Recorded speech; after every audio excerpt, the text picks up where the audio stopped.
Sir exercise में problem number 1.7 वो पढ़िए, प्रॉब्लम नंबर 1.7 वाला। Calculate the molarity of NaOH in the solution prepared by dissolving it's 4 gram in enough water from 250 ml of the solution. हमें क्या दिया हुआ है उसमें, देखो NaOH दिया हुआ है, NaOH की मोलारिटी हमें फाइंड करनी है, लेकिन मोलारिटी का हमारे पास फॉर्मूला है number of moles of solute upon volume of solution in litre. Okay, तो पहले फॉर्मूला लिखते हैं।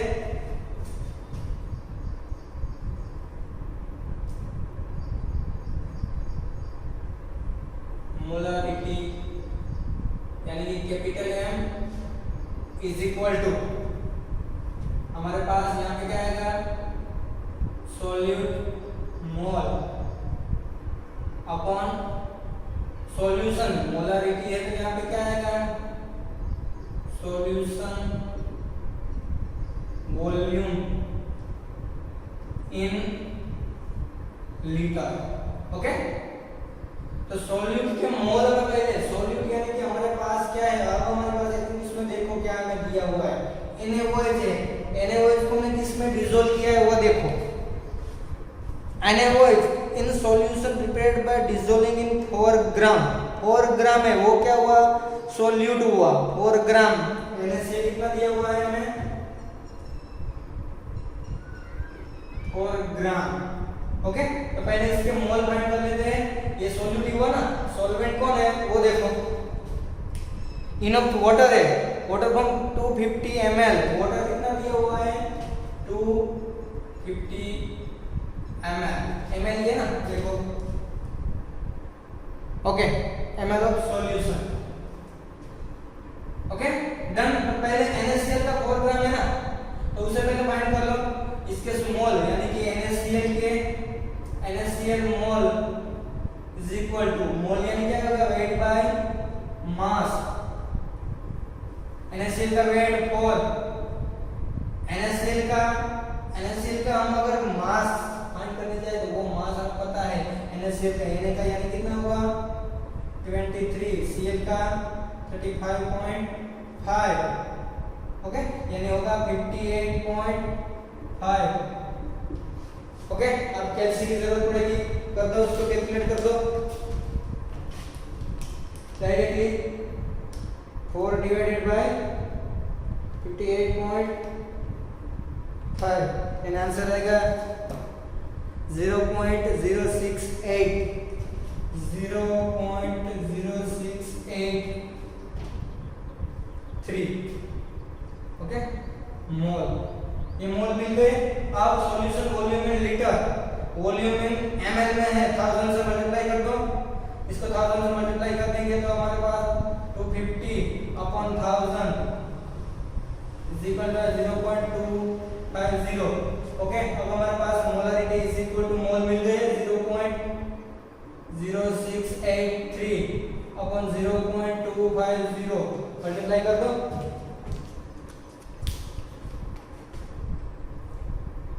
सॉरी NaCl नहीं, NaOH है ना। ओके, ये NaOH था, मैंने NaCl लिख दिया, NaOH। ओके, चेंज क्या होगा पता है, कुछ नहीं होगा, इसका क्या होगा NaOH यानी यहाँ पे क्या आ जाएगा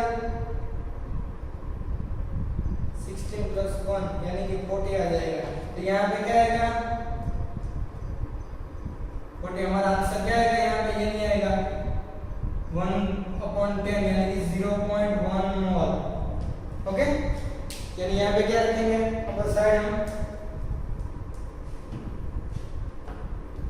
0.1।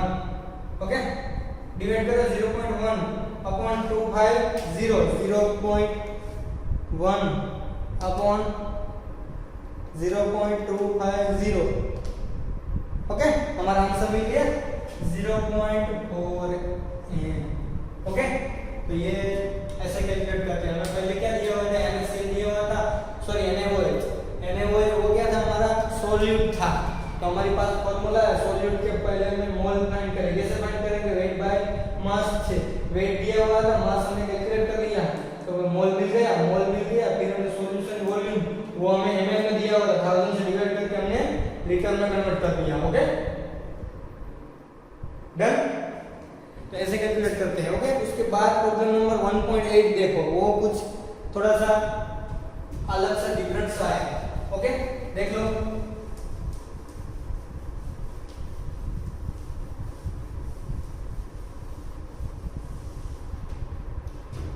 चलो देखो क्या दिया हुआ है, the density of 3 molar capital M दिया हुआ है, सॉल्यूशन डेंसिटी दी हुई है ना, डेंसिटी यानी कि D इज इक्वल टू हमें कितना दिया हुआ है 1.25 दिया हुआ ना, क्योंकि पूरा देखो वो पूरा सेंटेंस पढ़ो, the density of 3 moles solution 3 molarity वाला है, सॉल्यूशन ऑफ NaCl इज 1.25 ग्राम पर ग्राम इनटू मोल इनवर्स है, ग्राम इनटू ml इनवर्स 1.25 ग्राम इनटू ml इनवर्स। ओके ये डेंसिटी दी हुई है। अब सॉल्यूशन 3 मोलर वाला दिए हुए है ना, सॉल्यूशन कितना है, सॉल्यूशन 3 कैपिटल है। अब हमारे पास सॉल्यूट कौन है, NaCl है, सॉल्यूट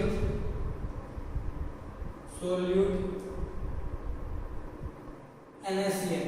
कैलकुलेट क्या करना है, मोलालिटी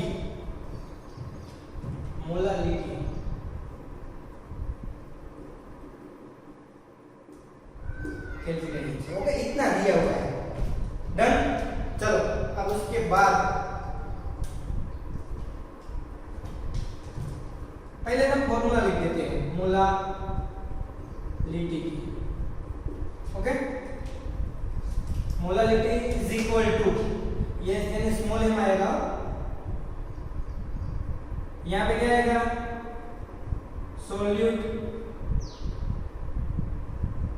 मोल अपॉन solvent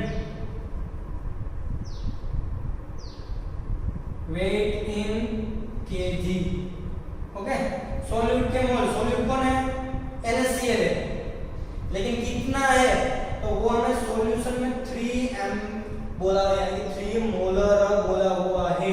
तो यानी पहले तो हमें सॉल्यूट के मोल फाइंड करने हैं, यानी कि कैसे करेंगे, तो 1 मोल होगा, अगर 1 मोलर ऐसे बोला होता तो उसमें NaCl कितना डिसॉल्व होता, 1 मोलर NaCl में NaCl, यानी अगर बात करें तो हमें यहाँ पे mole is equal to weight by mass.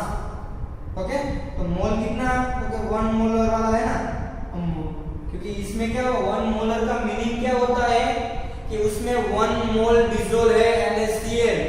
Okay और NaCl डिसॉल्व है 1 मोल, यानी उसमें उस NaCl के पार्टिकल्स कितने होंगे, वेट हमें पता नहीं है, उसका मोलर मास है 58.5, डायरेक्ट लिख देता हूं, इसका मतलब वेट इज इक्वल टू क्या होगा 58.5 1 m 1 मोलर में हमारे पास कितना है 3 मोलर है ना, इसका मतलब 1 मोलर जब होता है तब हमारे पास 58.5 ग्राम होता है। अगर हमारे पास 3 मोलर सॉल्यूशन है तो उसमें कितना, तो कैलकुलेट करिए 3 into 58.5, कैलकुलेट कर लीजिए 58.5 into 3 175.5 ग्राम। ये किसका मिला, ये NaCl का, इसका मतलब हमें सॉल्यूट का वेट मिला, सॉल्यूट का वेट मिल गया। ओके सॉल्यूट का वेट कितना है, इतना है, और सॉल्यूट के मोल ये हुए 3, वो 3 मोलर सॉल्यूशन है, इसका मतलब क्या हुआ कि हमारे पास जो 1 लीटर वाला है उसमें 3 मोल NaCl ऐड है, ये 3 मोल और ये इतने वेट हमने क्यों फाइंड किया पता है, क्योंकि हमें डेंसिटी दी हुई है। डेंसिटी इज इक्वल टू क्या होता है, डेंसिटी इज इक्वल टू हमारे पास वेट बाय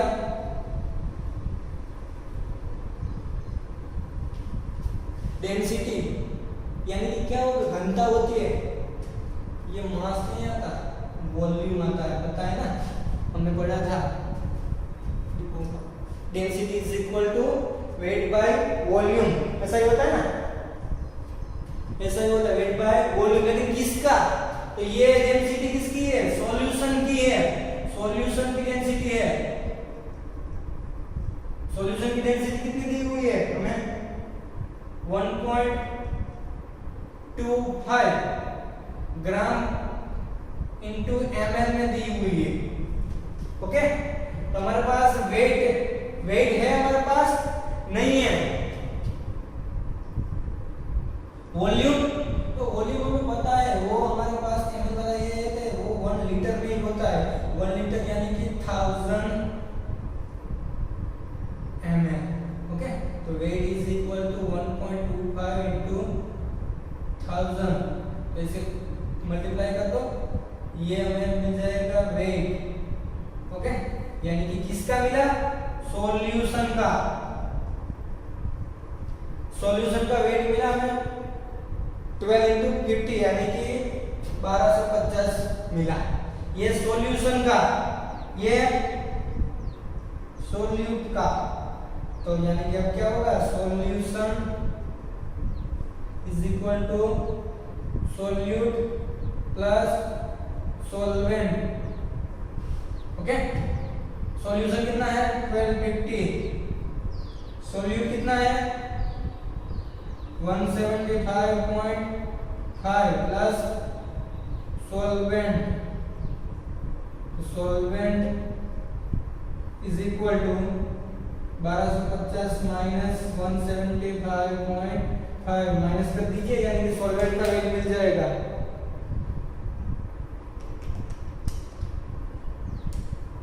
1075 है ना, 1075.74.5। चलो हमें ये वेट मिल गया। ये वेट किसमें है? हमारे पास ये ग्राम में था ना, ये ग्राम में, ये भी ग्राम में, तो ये भी ग्राम में मिलता है। अब इसको केजी में कन्वर्ट करने के लिए हम क्या करेंगे? 1000 से मल्टीप्लाई कर दो, यानी कि 1000 से मल्टीप्लाई करेंगे 1 2 3 1.074 kgs। अब हमारे पास फॉर्मूला है ना, हमारी फॉर्मूला कहां गई? यार इस फॉर्मूला में रख दीजिए। Molarity is equal to solute के मोल, सॉल्यूट के मोल कितने थे? 3। अगर ऐसा नहीं पता तो हम डायरेक्टली कर सकते हैं। कैसे करेंगे पता है? वेट बाय मास, यानी वेट 175 किसका वेट? सॉल्यूट का, डिवाइडेड बाय 50, इसका मास कितना है? NaCl का 58.5, तो 3 ही आएगा। ओके, अपॉन यहाँ क्या था? सॉल्वेंट का वेट, सॉल्वेंट का वेट हमने यहाँ पे फाइंड किया, वो केजी में 1.04। ओके, मल्टीप्लाई डिवाइड कर दो, डिवाइड करने से जो आंसर आता है वो 3/1.074 आंसर आएगा 2.79। ओके, ये हुई मोलारिटी। हमने पहले क्या फाइंड किया पता है? हमने पहले जो एक्सरसाइज दिया था वो हमने लिखा, फिर हमने फॉर्मूला लिखी। फॉर्मूला में ये सॉल्यूट के मोल वो तो हमें मिल जाएगी, क्योंकि हमारे पास सॉल्यूट है ना, NaCl था, तो ऐसे मिल जाएगा डायरेक्टली। सॉल्यूट था और 3 आगे वाला सॉल्यूशन, इसका मीनिंग ही वो होता है, इसका मीनिंग क्या होता है कि हमने 3 मोल NaCl के 1 लीटर में डिसॉल्व किए। ओके, 1 लीटर में 1 होता है, तो 3 में कितने डिसॉल्व होंगे?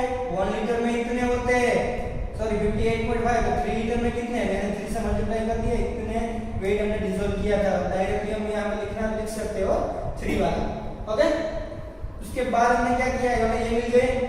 उसके बाद सॉल्वेंट का वेट के लिए हमने डेंसिटी का, इसका डेंसिटी यानी कि वेट बाय वॉल्यूम, किसका? सॉल्यूशन का, सॉल्यूशन की डेंसिटी दी, सॉल्यूशन का वेट हमें पता नहीं, यहां पे सॉल्यूशन का हमें वेट पता नहीं था, लेकिन उसका वॉल्यूम पता था ना, 1 लीटर में ही होता है। हमें डेंसिटी वाला है वो ml वाला है, लीटर में ही होता, लीटर को हमने ml में कन्वर्ट किया, फिर हमने वेट सॉल्यूशन का मिला, सॉल्यूशन का वेट मिला, तो हमारे पास सॉल्यूट का वेट था, सॉल्यूशन का था, तो उसमें से हमने क्या किया?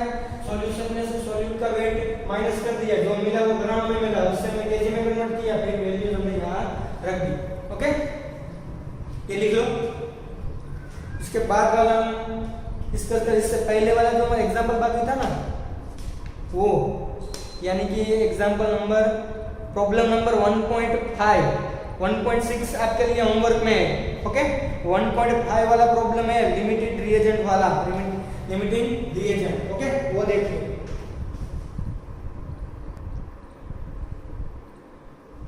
Okay dear student problem number वाला है ना 1.5 वाला वो पढ़ो। हमें 50 kg N2 दिया हुआ है ओके गैस में, उसके बाद 10 kg H2 दिया हुआ है और मिक्स दोनों को मिक्स करके प्रोड्यूस NH3 बनाते हैं। तो पहले हम इक्वेशन लिखते हैं ओके N2 गैस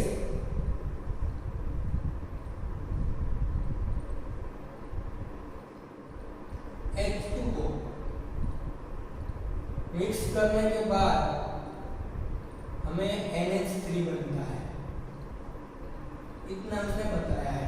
ओके अब देखो बैलेंस करो, यहाँ पे बैलेंस करने के लिए क्या करेंगे हम, n कितना है 2 तो 2 से मल्टीप्लाई करो, यहाँ पे h कितने हुए 6, यहाँ पे 2 है 3 से मल्टीप्लाई करो।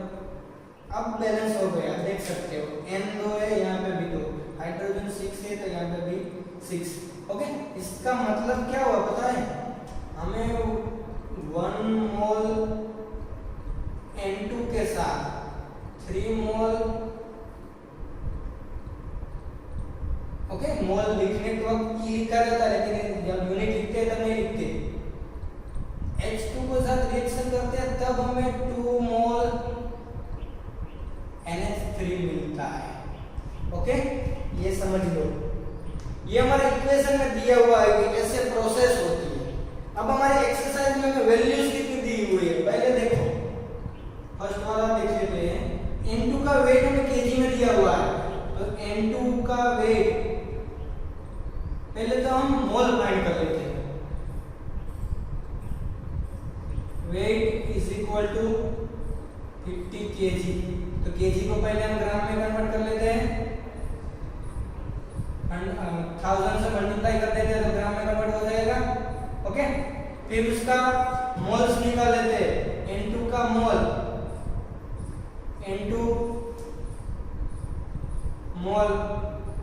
N2 का moles is equal to weight by mass. Okay weight कितना है 50,000 अपन मास N2 का कितना हुआ 1 का 14 2 का 28 डिवाइड कर दो,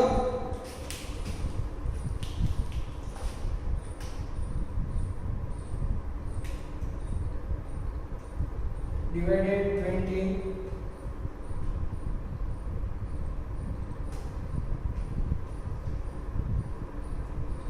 178.5 यानी कि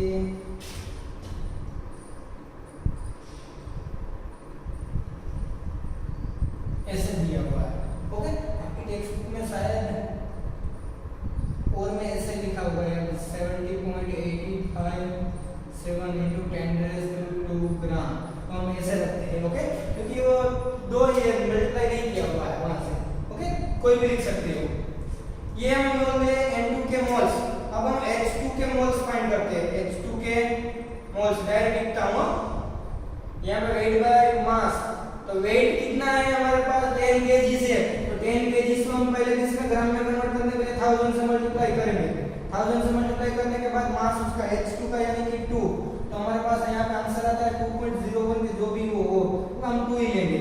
तो यहाँ पे हमारे पास 10,000 का करेंगे तो 5,000 ऐसे लिखना है, तो उसे 5 into 10⁻³ ग्राम लिख सकते हैं। चलो अब हमें अपनी एक्सरसाइज में दिया हुआ है दोनों वैल्यू। ओके N2 के मोल्स और H2 के मोल्स हमें दिए हुए हैं। डन, अब भूल जाओ उसे, ये इतना दिया हुआ है। अब हम अपना इक्वेशन है उस पे जाते हैं। हमारे इक्वेशन में है जो वहां पे जाते हैं अकॉर्डिंग टू वाला, according to equation number 1। Okay according to equation number 1 ऐसे लिख के हम ट्राई करते हैं। अब हम देखते हैं, इसे भूल जाओ। N2 का 1 मोल N2 है 1 मोल N2, तब हमें 1 मोल N2 के साथ 3 मोल H2 रिएक्शन करता है। इसका मतलब हमारे पास इसके मोल कितने दिए हुए हैं, N2 के 78,571, या फिर अपने टेक्स्ट बुक में जो दिया हुआ है उसके हिसाब से हम ट्राई करते हैं। 70 ये वैल्यू रखते हैं 70.857 into 10⁻²2 से कितना होगा, तो 3 से मल्टीप्लाई करो, 3 into 70.857 into 10⁻²2 कैलकुलेट कर लीजिए, आंसर कितना आता है, 3 into 70.857 ओके 53.571 ओके, इतना लिख लीजिए, फिर हम आगे वो करते हैं कैलकुलेशन। ओके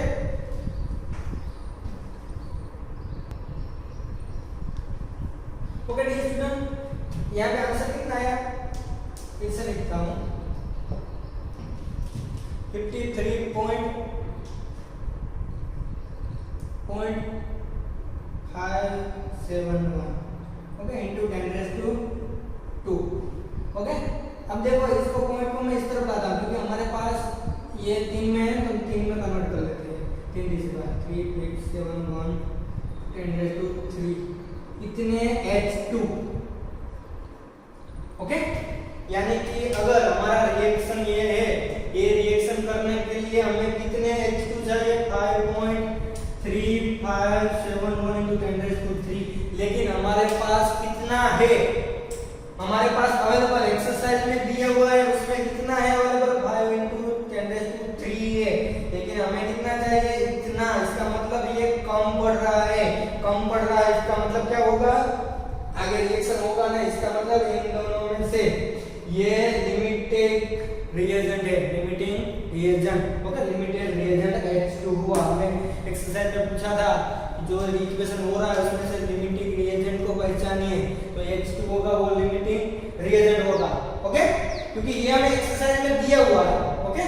इसको हमने कैलकुलेट किया, दिया हुआ मींस कि ये दोनों दिया हुआ था, इसमें से हमने मोल कैलकुलेट किया इसका ओके डन। ये यहाँ पे देखो ये हमारे मोल्स में आएंगे, ये हमने जो कैलकुलेट किया है उसका वेट जो आएगा वो किसमें आएगा, मोल में ओके, ग्राम में नहीं आएगा, मोल, ये भी मोल में ओके। अब हमें फाइंड क्या करना है, अब उसने बोला है कि चलो आपके पास कितने चाहिए, इतने नहीं है, इतने मोल है, इसका मतलब ये लिमिटेड रिएजेंट होगा। चलो कोई बात नहीं, जो भी लिमिटेड रिएजेंट है तो उसमें हमारे पास रिएक्शन करते हैं, इसको कैलकुलेट करके रिएक्शन करते हैं तो हमें कितना NH3 मिलेगा ओके। तो हम इस इक्वेशन में से अकॉर्डिंग टू इक्वेशन में जाते हैं कि अगर हमारे पास 3 मोल H2 होता है तो फिर हमें ये उसके बाद हमें जो प्रोडक्ट मिलती है वो 2 मोल NH3 मिलेगा, NH3 ओके मिलेगा। लेकिन हमारे पास अवेलेबल कितना है, हमारे पास कितना अवेलेबल है कि 5 into 10⁻³ मोल्स H2 है, तो हमें कितना NH3 मिलेगा, क्रॉस मल्टीप्लाई कीजिए, 2 into 5 into 10⁻³ upon 3 okay. Calculation कर लीजिए, 10 डिवाइडेड बाय 3 हमें आंसर मिलेगा 3.333 into 10⁻³ ओके। 10⁻³ को आप कैलकुलेट कर लीजिए, 1 2 3 33 ओके 33। हमारा ये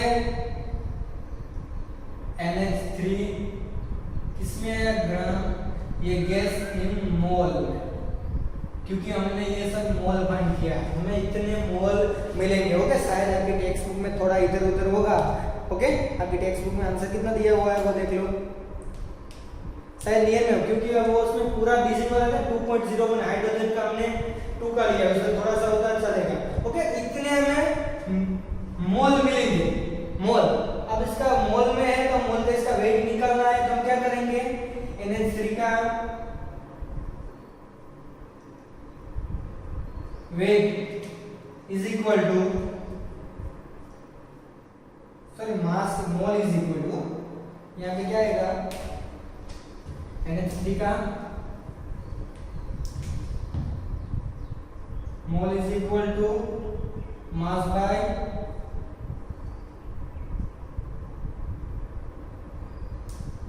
मोल इज इक्वल टू क्या आता है, weight by mass, weight by mass. Okay, mole कितने हैं हमारे पास, इतने 33 into 0.33 इज इक्वल टू, हमें क्या फाइंड करना है, वेट। वेट हमें पता नहीं, मास तो पता है ना, किसका मास, NH3 का। NH3 का मास कितना होता है, इसका 14 प्लस ये 3 17, तो वेट इज इक्वल टू, और ये मास के इस फॉर्मूला में ये ग्राम में आता है, ये भी। ओके, ये हमारे पास मास आएगा तो ग्राम पर मोल में आएगा, तो इसमें ये हमारे पास मोल में है। ओके, तो weight is equal to 33,333 into 17। Okay, अब देखो इसका यूनिट है हमारे पास मोल, इसका होता है ग्राम पर मोल। ओके, ये मोल मोल कैंसिल हो जाएगा, इसको 17 से मल्टीप्लाई करो, जो भी आंसर आता है वो ग्राम में आ जाएगा।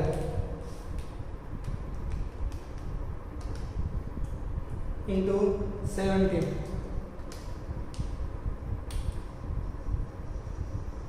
ओके, हमारा आंसर आता है 56,666.66। ओके, ये हमारा आंसर है ग्राम में। अगर केजी में कन्वर्ट करना है तो 1000 से मल्टीप्लाई कर दो, 1000 से मल्टीप्लाई करते हैं तो हमें 1 2 3 56.66 केजी। ओके, ये हमारा आंसर हुआ केजी में। ओके, केजी इन NH3।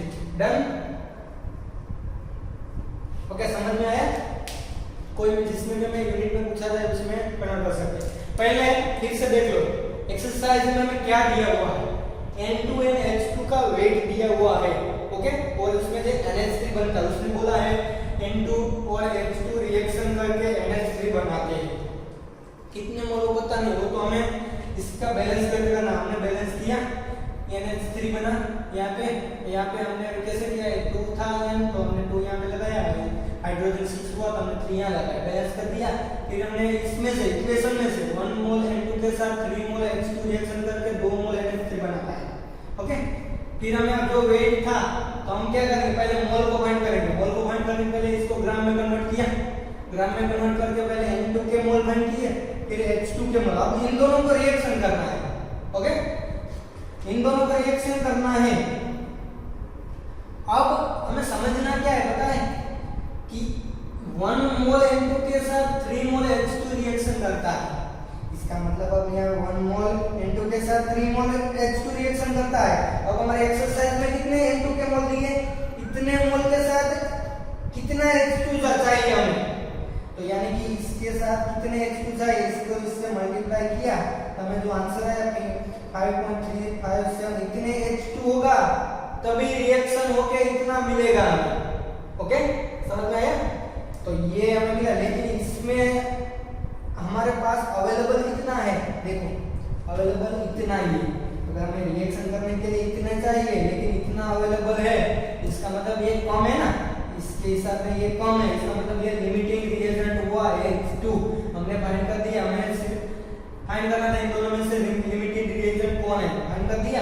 उसके बाद हम आगे बढ़े, आगे क्या पूछा था उसने, कोई बात नहीं, जो भी लिमिटेड रिएजेंट हो, लिमिटिंग रिएजेंट वाला कोई भी हो इन दोनों में से, लेकिन उस हिसाब से अगर हम रिएक्शन करने जाए तो रिएक्शन करने से हमें कितने मोल N2 के मिलेंगे वो कैलकुलेट कीजिए। चलो कोई बात नहीं, अगर हमारे पास 3 मोल होते H2 तो हमें 2 मोल NH3 मिलता, 3 मोल H2 होता तो 2 मोल NH3 मिलता, लेकिन हमारे पास अवेलेबल 5 × 10⁻³ मोल है, तो कितने NH3 मिलेंगे कैलकुलेट कीजिए।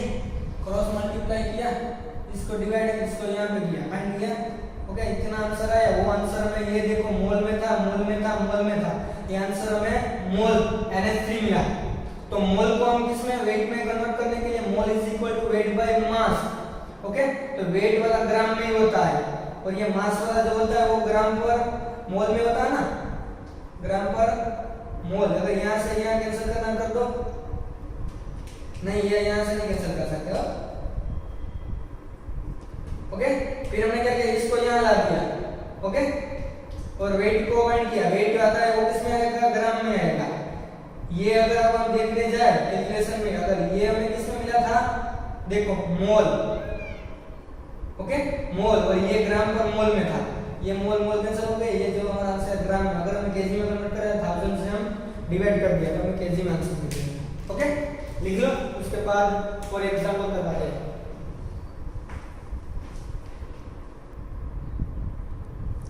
ओके डियर स्टूडेंट, एक्सरसाइज में देखिए 1.5 वाला, उसमें आपको क्या दिया है, आपको कैलकुलेट करना है सोडियम एसीटेट का मास कैलकुलेट करना है।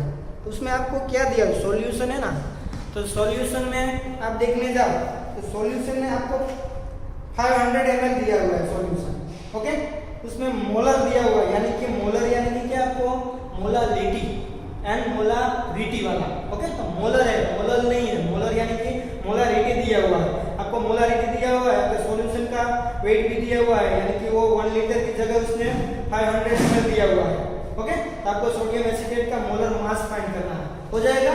ओके, ये आप ट्राई कीजिए। यहाँ पे आपका चैप्टर का जो क्वेश्चन होता है आई थिंक सब कुछ खत्म हो गया है। उसके बाद जो एक्सरसाइज में जो रहते हैं हमारी जो क्वेश्चन होते हैं वो आप देख लीजिए। उसके बाद जो हमारे पास थियरी वाला क्वेश्चन बाकी था, ओके, वो उसके बाद वाले लेक्चर में हम सीख लेंगे। उसके बाद ये चैप्टर खत्म होता है, उसके बाद हम तीसरा चैप्टर स्टार्ट करने वाले हैं, पीरियोडिक टेबल वाला। Okay, done, thank you.